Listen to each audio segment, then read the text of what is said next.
வர்தா புயலால் பாதிப்புக்குள்ளான சென்னை, காஞ்சிபுரம், திருவள்ளூர் மாவட்டங்களில் சீரமைப்பு மற்றும் நிவாரணப் பணிகள் முழுவீச்சில் நடைபெற்று வருவதால் இயல்பு நிலை திரும்பியுள்ளது. அமைச்சர்கள் நேரில் ஆய்வு செய்து நிவாரணம் மற்றும் சீரமைப்பு பணிகளை மென்மேலும் துரிதப்படுத்தி வருகின்றனர். கடந்த 12ஆம் தேதி ஏற்பட்ட வர்தா புயலால் சென்னை, காஞ்சிபுரம், திருவள்ளூர் மாவட்டங்கள் பெரும் பாதிப்புக்குள்ளாகின. இந்த புயலின் போது ஆயிரக்கணக்கான மரங்கள் வேருடன் சாய்ந்து விழுந்தன. மின்சார சேவையும் பெரிதும் பாதிக்கப்பட்டது. இந்த பாதிப்புகளை சீர் செய்ய தமிழக அரசு பல்வேறு துறைகளை ஒருங்கிணைத்து போர்க்கால அடிப்படையில் சீரமைப்பு பணிகளை மேற்கொண்டுள்ளது. சென்னையில் மாநகராட்சி ஊழியர்களின் துரித செயல்பாட்டால் புயல் தாக்கிய மறுநாளே சென்னையில் போக்குவரத்து சீரடைய தொடங்கியது. அனைத்து பகுதிகளுக்கும் மின் விநியோகமும் உடனடியாக வழங்கப்பட்டது. பல்வேறு பகுதிகளில் சாலை ஓரங்களிலும் கழிவுநீர் கால்வாய் பகுதிகளிலும் மரக்கழிவுகள் அகற்றப்பட்டு தொற்று நோய்கள் பரவாத வண்ணம் ப்ளீச்சிங் பவுடர் தெளிக்கப்பட்டன.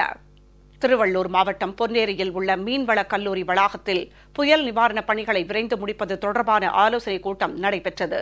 அமைச்சர்கள் திரு ஆர் காமராஜ், திரு K P Anbazhagan, doctor C Vijayabaskar, திரு வெல்லமண்டி என் நடராஜன், திரு ப பெஞ்சமின் ஆகியோர் பங்கேற்ற இக்கூட்டத்தில் சீரமைப்பு பணிகளை விரைந்து முடிக்க அதிகாரிகளுக்கு அமைச்சர்கள் ஆலோசனை வழங்கினர். 10 பேரூராட்சிகள், 5 நகராட்சிகளில் குடிநீர் தங்கு தடையின்றி மேல்நிலை நீர்த்தேக்க தொட்டிகள் மூலம் வழங்கப்படுவதோடு 8 ஜெனரேட்டர்கள் மற்றும் 131 குடிநீர் டேங்க் லாரிகள் மூலம் குடிநீர் வழங்கப்பட்டு வருகிறது.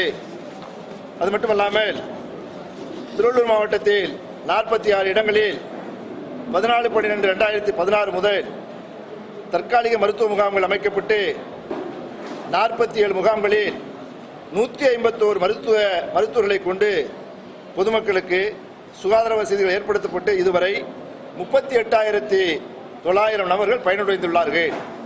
பொன்னேரி தொகுதிக்குட்பட்ட வேலூர், திருவெள்ளைவாயல், நெய்தவாயல் மற்றும் சுற்றுப்புற பகுதிகளில் சாய்ந்த மின் கம்பங்களை அகற்றி புதிய கம்பங்களை நட்டு மின் இணைப்பு வழங்கும் பணிகள் நடைபெற்று வருகின்றன.